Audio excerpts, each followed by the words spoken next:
Welcome to the Actually I Can Female Entrepreneur podcast. I am your host, Kayleigh Greenacre, a business strategist, coach, TEDx speaker, author, and your go-to woman for all things business strategy. I am obsessed with supporting female entrepreneurs to grow unstoppable six and multi-six-figure businesses that they love, giving them the freedom and life that they desire. During this podcast, I'll be sharing with you everything that you need to become a successful female entrepreneur, from the mindset shifts to sales and marketing strategies and how to become an iconic leader that people can't get enough of. It is my mission to help you stand out, attract your dream clients and customers, and sell out of your offers with ease whilst building the business and life of your dreams. Let's make this your reality, ladies.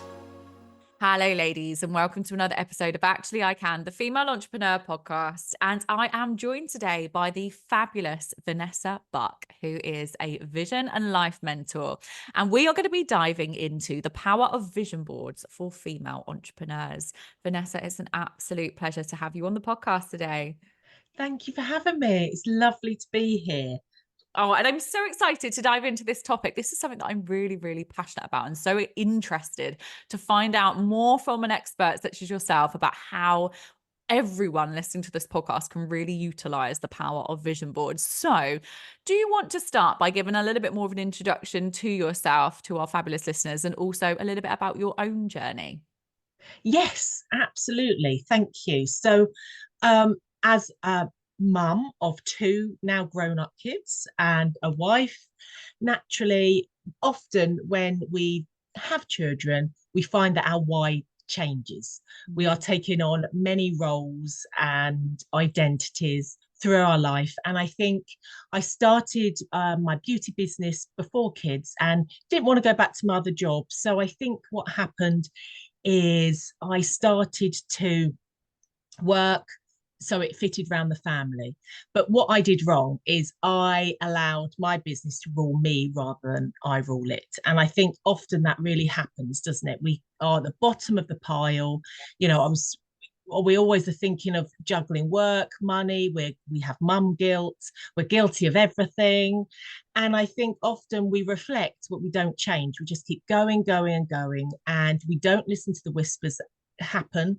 You know, you get ill, but you keep striving. And then what happens if you don't make time for illness? If you don't make time for wellness, you have to make time for illness. And unfortunately, I got ME. I think I was burnt out. And then you start feeling like you're a failure. You know, you can't do it. Everyone else is doing it. You have you compare yourself to everyone. And I think all of a sudden, all these different stages, I was never changing. I would reflect, but didn't necessarily change. And then I'd go back to those patterns. And then I lost my mum, and grief happens. Like we all can have divorce, grief. You know, that's life. Life is messy. And I think wasn't until my kids really got to about, you know, when they started to learn to drive and stuff like that, they didn't need me in the same way. And I suddenly thought, who's Vanessa within the roles I take on? And I didn't know who she was. And that was really sad because I'd lost my own identity. And that's when, just so happened, someone was running a vision board workshop. I went along and I stuck all these pictures on a board. It was very much what I would call the woo-woo aspect of vision boards. You stick it on your board and it's just going to happen. And I came away and I thought, there's something more to this. What it did, it disrupted my autopilot. It made me really connect and really brought awareness. And from there, COVID happened. So it was an ideal opportunity because all beauty businesses were shut, an ideal opportunity to do loads of courses. And I did like a bit of a life coach. I did a little bit of a training. I didn't know if I wanted to train beauty and all that kind of stuff. But I kept coming back to this concept and thinking how we can use it in our life. And I think like journaling, like meditation, is a real great tool to be able to disrupt that autopilot, to really connect. And so I kind of really went into a little bit about the neuroscience, and from there vision boards for all was born. I think I started sharing it just on socials, just saying what happened? And Weight Watchers approached me, and my first call was with 208 people, Oh, wow. talking about go big or go home. And it was so well received. I thought, I think I'm on to hit something here. And that's how Vision Boards for All was born. Amazing. Oh, what an amazing journey as well. And thank you so much for sharing that. I honestly, just what you're saying there in regards to kind of connections as well. And I know we're going to dive into more of this in this episode. So, from the female entrepreneur perspective, all of our listeners are female entrepreneurs. How can having a vision board or creating a vision board support them and help them in staying grounded, but also connecting with their goals, for example, that they have for themselves? I think, first of all, I think what happens, we always choose to be an entrepreneur Mm. because we want to make a difference. Yes. We come with a purpose, we have a strong why, but within that, we sometimes lose where we're going because Mm. we get stuck in the struggle. We become human doings rather than human beings. We're obviously normally juggling the roles. Even if we're not a mum, we are a daughter, a wife, a friend. We still might be a work colleague because we might be doing this as a part-time. We might be a wife, whatever that is. So I think what vision boards really can help you do and help you to stay grounded is it clarifies our purpose. Yes. Everything we do, our beliefs are responsible for our thoughts. So whatever we believe, our thoughts are going to have that process. And our thoughts are then responsible for our emotions. So if we're always comparing ourselves, or if we're always saying, oh, I'm rubbish at this, our brain is going to show us those things. And Mhm. naturally, our emotions are responsible for our behaviors. And then naturally, our behaviors are consequently responsible for our results. So when we really get a clear vision, what this does, it clarifies our purpose. We can see it, there in front of us. We can actually visualize it. Those pictures are evoking a feeling and emotion. And then when we've got that vision and purpose, controls and makes our decisions, which ultimately creates our lifestyle. So if we go back to thinking about our ever wanted to learn to drive, Yes. we what we do, our vision is the freedom of driving. The purpose is going to take those lessons, so that controls and makes our decisions for keep booking our lessons, keep practicing. Yeah. And then we pass our test, it creates our lifestyle, and we have the freedom to come and go as we choose. So it's as little as that. And I think what it does, it brings that connection and awareness. And we weren't born overthinkers. In today's society, the world is so filled with so much choice. The world's our oyster, but sometimes There's so many choices for I us. know sometimes that confuses us and it overwhelms us. Yeah. And Yeah. we think, oh, maybe I should do that. Maybe I should go and do that. Maybe I should tweak this. Where when we really concentrate on what we want, our unique recipe of happiness, our goals in a way that's visual, I kind of call it, our destination. We don't get in a car to drive to Cornwall without a map. It's Yeah. our visual roadmap. It's our blueprint. You can't build a house without the foundations. Your vision is your foundation. And I think that's what I would say to people is it helps you stay grounded because you know where you're going. You know how you want to feel. And so you're more likely to show up for that. I love this. And you know what? I can relate to this so much because I know that some of my clients are listening to me right now. They'll know this already, but I created a vision board. So I know I spoke to you about this, Vanessa, actually previously before we clicked record on the podcast. And I had a vision board when I was the assistant head teacher of what I wanted to achieve by the age of 40. And it was something that I created. I did it digitally, so created it digitally, all using images. And I knew that the things on that board was all things I wanted to achieve by the time I was 40. And it was pinned up in my office at school, but it was also pinned up in my bedroom. So the first thing I'd see when I wake up, and then every time I'd go back to my office at school, it would be staring at me. And it was almost as if it's that reminder, that kind of motivation that these are the things that I'm working towards. And at that time, when I was in school, in education, obviously I wanted to leave that education system to take my business full time. But that motivated me, that really inspired me. So I can see the power of these vision boards and how incredible they really are, because it worked and supported me so much. And I look back 4 years ago when I was looking at that every single day to where I am now, and I'm like, wow, I this love really that. does work. Like, this is incredible. And it's so great because exactly that, your vision board reminds you of how far you've come. And Yes. that's a great reminder, because we often forget what we want in our 20s is different to our 30s, 40s. And Yeah. once upon a time, we wanted that house and we saved Yes. up for the house. And when we were in the house, we're just taking it for granted, or we wanted that car, whatever that is. So it's a really lovely reminder to show you actually how far you have come when you're having a tough day. I love that. And what about then? So, I mean, I've always seen kind of a vision board as, the end goals and what I want to achieve. And obviously my example was, by the age of 40, and then I'd move on to, my 40s to my 50s, etc.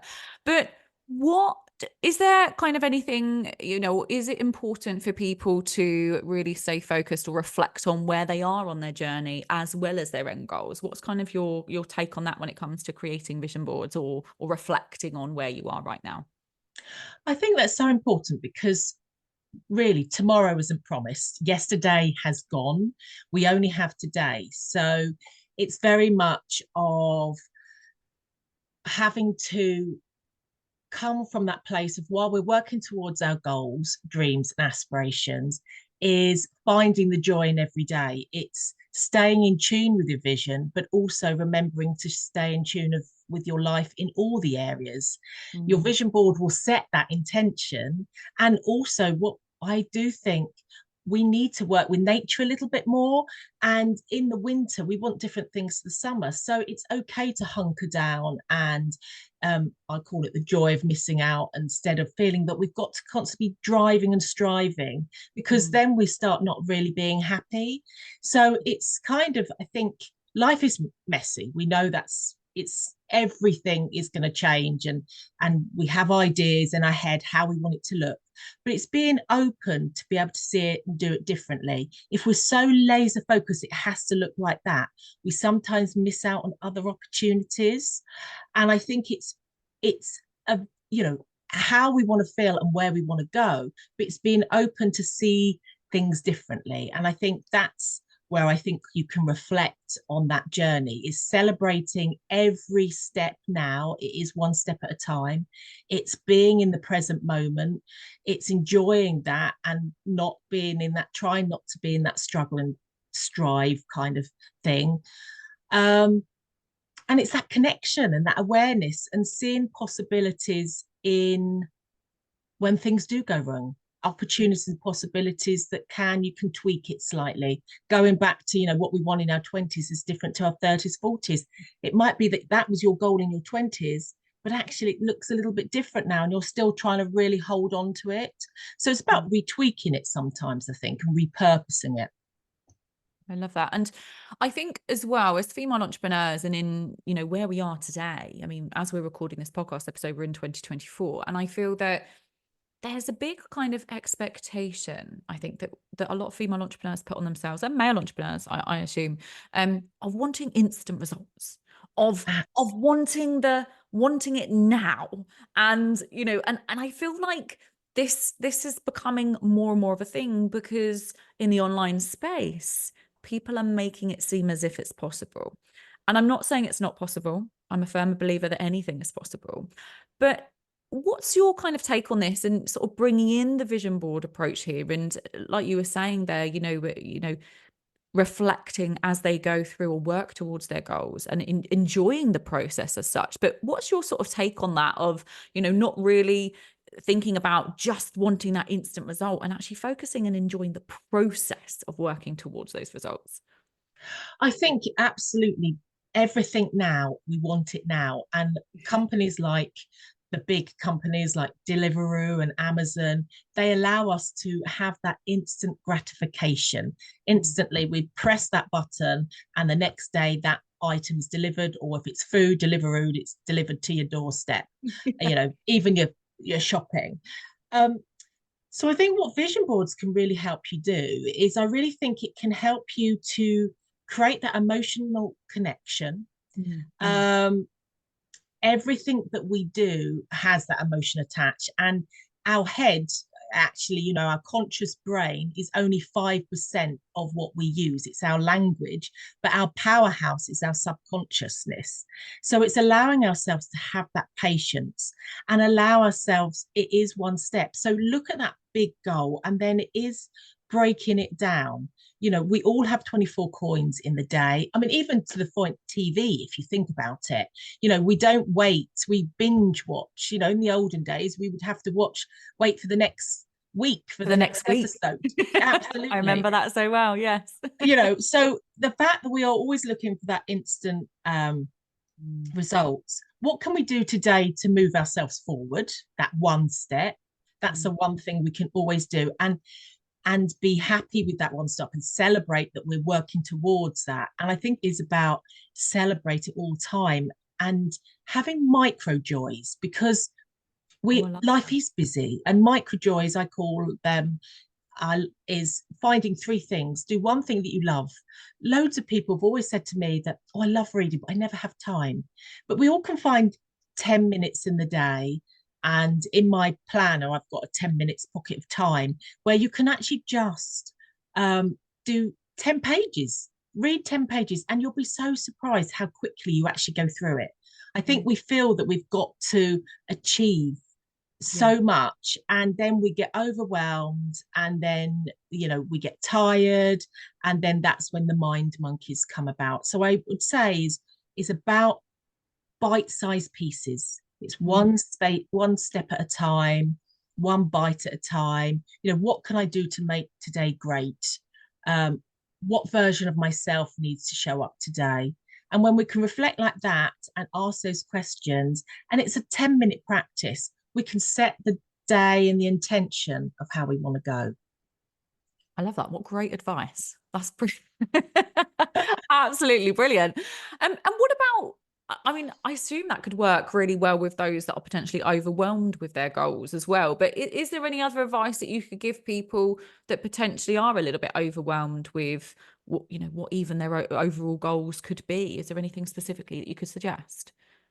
I definitely think there's always, when we're overwhelmed, it's deep rooted. We might not think it is, but fear is the thing that makes us overwhelmed. We're fear that we haven't got enough time to achieve it. It's a fear that we're coming from a place of lack rather than abundance. It's about trusting and taking that consistent action. Trust and believe it will happen when it's meant to happen. And if you've got your vision and you're working towards it, and you're taking those steps, and you're taking those action, and you're taking time out to listen and connect, and tweak, and come from that place of kindness. We forget to be our best friend. Yes. We've never say some call on ourselves, aren't we? I know. We always think, I was rubbish at that. And we all do it. And it's being able to celebrate our unique self and celebrate our strengths and weaknesses. We all are so special, and we underestimate what we just don't think we're as good as anyone else sometimes. And I think it's being able to have the courage and self-belief. And when we use the tools that work for you, and I think this is where we all know what they are, but it's cherry picking what works for you. It's creating your unique recipe. You and me would cook the same recipe, and we've seen it on, the Bake Off program, where they will cook something and they all bring their own essence and their own, and they'll all look different and they'll all taste different. That's the same as us. Our vision is unique to us, and we need to, when we are overwhelmed, really kind of draw back and create space. I often use the analogy of the sofa. We can't buy a new sofa until we get rid of the old one. Well, we buy it, but we have to get rid of the old one before the new one comes. If we try to cram that in as well, that's what's going to make us overwhelmed. There's no space. Sometimes it's about letting go for new opportunities and possibilities to come through, and not come from that place of fear. And I think it's most of the time we are fear driven because our bodies are wired that way. Right back in the, we're normally running away from a the dinosaur or something back in the day. So Mm. I think that analogy isn't quite true, because I don't think we were around when dinosaurs were around. You know what I mean? I know what you mean. Yes. So I definitely think it's finding what works for you. I mean, I always use a mantra. Um, I'm enough, I'm a success, and I can have it too. Because so often we don't think we're as good as others, as I was saying. Mm. And that's not true. If I was to stand up in a court of law, what would they say? Would they say I wasn't as good? You know, who says you're not as good as someone else? We all have as many opportunities if we believe in ourselves. And so it's coming from that self-kindness, I think, and becoming our best friend. Oh, I love that. Self-kindness, becoming your best friend. I love your mantra as well. What a great mantra to have also. Thank I you. love this. I love it. So some of our listeners have probably, well, they've all probably got goals that they're working towards or they want to achieve in the next sort of 3, 5, 10 years potentially. What advice could you give them when it comes to creating vision boards? So where would they start with this entire concept? Well, there's a couple of things. Firstly, if you've never done a vision board, I think the best thing to do is set a time. I've got like a vision board kit that has comes with like a magazine, and it's got a little bit of the kind of instructions how to kind of process it. But I think it's first of all brain dumping. My one of my freebies, I've got a framework, Dream Life framework. You can just go to my website, and I think it says work with me, and you scroll down and it'll have your some freebies there that it's 5 ways to action your dream life. There's some questions there. So take half an hour to really kind of brain dump. There's also the visual aid. I think when we use the life wheel, if we think of the life wheel as a bicycle, and Yes. if you look at those little core, you kind of cubes, a bit like a Trivial Pursuit kind of, the areas, when we kind of start marking, 1 to 10, if you've ever seen the life wheel, we can see really quickly where we have gaps, where we can identify those gaps. And I think it's also working out is I feel happy when, I feel frustrated when, write down, really brain dump. And I think if you can spend half an hour brain dumping, taking that time, that helps you to just find and identify some areas that you might not have realized that have kind of slipped in. The second thing I say is that then set a timer and just allow the pictures to do the talking. And you only need about 10 magazines. And this time of year, you can pick up lots of free ones from the travel agents. And although you can do it digitally, I will say there is actually scientific proof being flicking through a magazine and being drawn to a picture of what that does. But I know this podcast, we haven't got all day. So just allow yourself to draw to the pictures, place them on your board and see it how it makes you feel. Don't stick straight away, and see it how it makes you feel. And then when you feel it's ready, because there's going to be some pictures there that aren't going to be able to fit on your board. It doesn't mean they're not for you yet. It just means at this moment, your vision board will meet you where you are now, but take you where you're going. But that picture might be down the road as we're coming back to that, we want everything now. We can't jump the steps. We can't go A to Z. We've got to go A, B, C, D to work away. And being business entrepreneurs through our life journey of work, that evolves with the experiences that we've kind of gathered as well. And so I think it's then when we're ready and we're happy with it, I take a screenshot so we remember where the pictures were and then stick it down. And then I have a little bit, when people come on my vision board workshop, we then start to work out how we're going to action that. Because what happens if we want to level up, those goals have got to look scary. And Yes. because the brain doesn't distinguish between the real and the imagined, you can't comprehend that, but the brain doesn't distinguish between real and imagined. Your brain, what happens is your vision board builds that mental rehearsal to get familiar with the unfamiliar. So this means we start to see the possibilities and we don't fear them because we're seeing it every day. So that's what I would kind of say to people. That's an overview in a sense. Amazing. It sounds like you've got a great free opportunity as well, or freebie for people to find out a little bit more about this. Absolutely. I know we're going to share Vanessa's contact details very shortly to all of our listeners. But just based on what you've said there, so let's just imagine everyone's created their vision board and they've obviously followed your advice and you maybe attended your workshops, etc.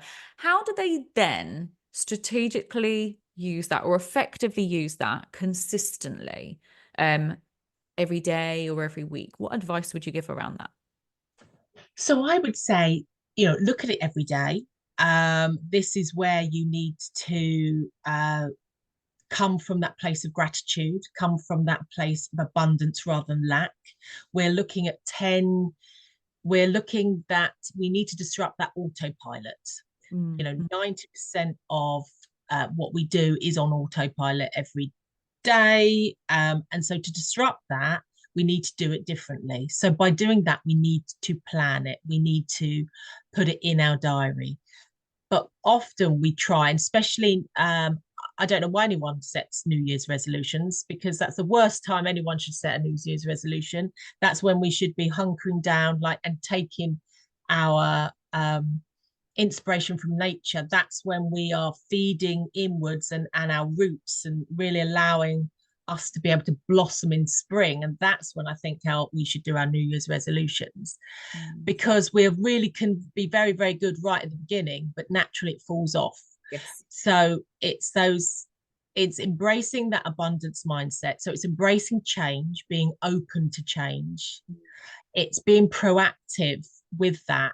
What does that look like? And how can I fit that in? Because we only have I call them 24 coins in our day. How are we going to spend them? Because we still have to sleep for 8 hours, cooking, all that stuff.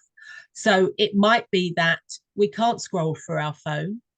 If we want things to be different, we can't binge watch might be able to watch one episode of our program, but we might, take half an hour to go and research what that holiday looks like. If you have that bucket list holiday, how much is it going to cost? It's really delve deep, write it down, pretend it's happening. Go to a restaurant here. If you want to go to Italy, go to authentic Italy restaurant here. Maybe even start learning the language. Really eat, sleep, breathe that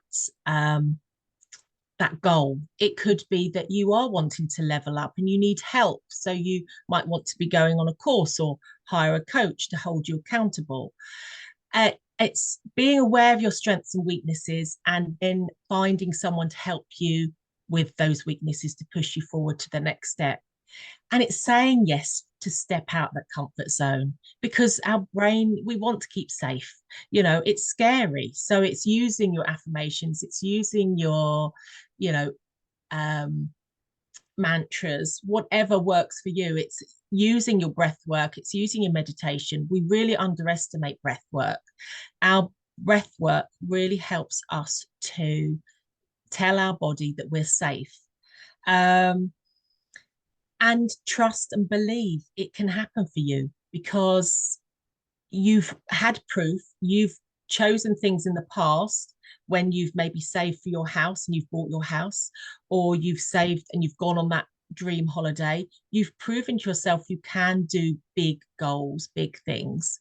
So this allows you to, in a sense, get that mental rehearsal and trust yourself and believe it will happen if you're taking that consistent action. Brilliant. Thank you so much. And is there any final advice that you would give our listeners who are thinking about creating a vision board, or if they've got a vision board currently, any final advice that you'd want to give them? It all does come down to self-belief, and anything is possible. We can all make that choice to take the chance to make the change, but be excited for where you are, be excited and grateful for where you are, but get excited for where you're going. Don't limit. In a sense, start small, but think big, because anything is possible, and it is just one step at a time. Amazing. Always comes back to that self-belief, as you mentioned. Absolutely. Vanessa, it's been an absolute pleasure to have you here on the podcast. I've just got one final question to ask you, and this is the question that I ask every single episode that ever comes onto the podcast. You've already shared your mantra or one of your mantras, but what is your one word of the year and why? Well, this year was all about collaboration. I love to collaborate. I can't say the word now, because I think we are stronger together. I think often we come, there's millions hairdressers out there. There's enough to go around for everyone. And I think coming in to things like this is a collaboration, into each other's audience, sharing each other's posts, bringing everyone up because it's so much nicer. So this year it was collaboration, which I still want to do next year. But next year it is more about the implementation to get it out to a wider audience as well. Because, anything is possible. And it's only yourself that stops you from getting it. Yeah, absolutely. Amazing. Thank you so much for sharing. And where can everyone connect with you and find you for those that are listening to the podcast episode? You can find me on Vision Boards for All on Instagram, Facebook, LinkedIn, and obviously my website is www.visionboardsforall.co.uk. So come along, connect, say hi, tell us if you love this episode. It'd be lovely to hear your dreams and aspirations as well, because I just love hearing other people's dreams. We always believe in other people's dreams rather than ourselves, actually, I think sometimes as well. Yeah, absolutely. I agree. Vanessa, it's been an absolute pleasure. And for those that are listening, please do go and connect with Vanessa. She's an absolute pro at all things vision board, and she will support you and help you in regards to achieving your goals. So please do go and connect with her, drop her a DM. And by the sounds of it, she's got some incredible opportunities as well to learn more of how you can implement this into your daily and weekly routines and lives. But thank you so much, my lovely. And thank you to everyone that has tuned into today's episode. Please don't forget to rate, review, and subscribe to the podcast, and I will see you all again next time. Thank you for tuning in to the Actually I Can Female Entrepreneur Podcast with me, your host, Kayleigh Greenacre. If you are ready to build, grow, and scale your dream six-figure or multi-six-figure business, then head to our website now for more information or connect with me on socials to see how you can create your dream business and dream life.